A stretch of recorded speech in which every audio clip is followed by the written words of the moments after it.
Hello，大家好。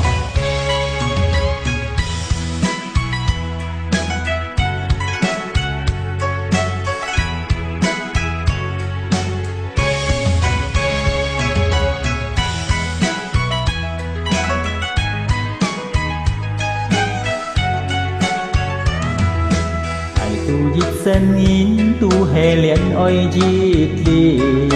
你係愛最愛我心無兩條線，nhà sim yêu phết nhiên ngài tu heo áp bết nhị ngài già heo cho chút phải si chín lời phổ phải nhị con ngày thì họ bị nhé xin yêu phết chớ nhị con ngài tí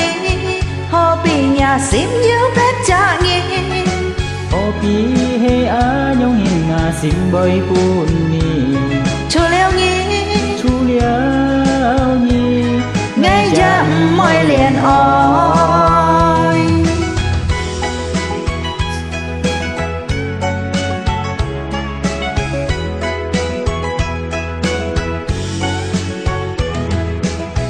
tu dịch sen in tu hè liền oi dịch li你係愛最愛我心無兩條線， nhà sim yêu phết nhiên ngài tu heo áp bết nhị ngài già heo cho chút phải si chín lời phổ phải nhị con ngày thì họ bị nhé xin yêu phết chớ nhị con ngài tí họ bị nhà sim yêu phết chả nhị họ bị hệ á nhông hình ngà sim bơi hôn nhị chú liêu nhị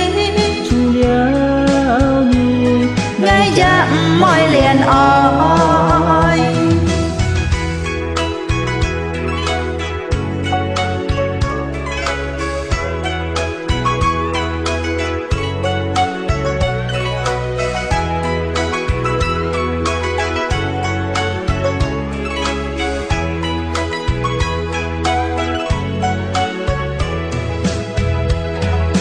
con ngày thì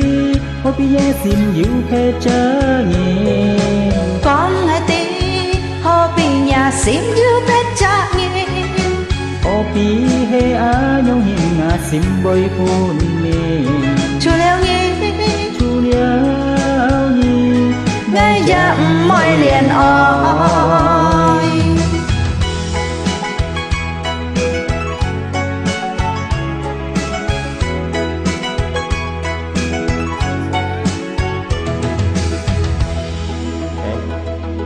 cảm ơn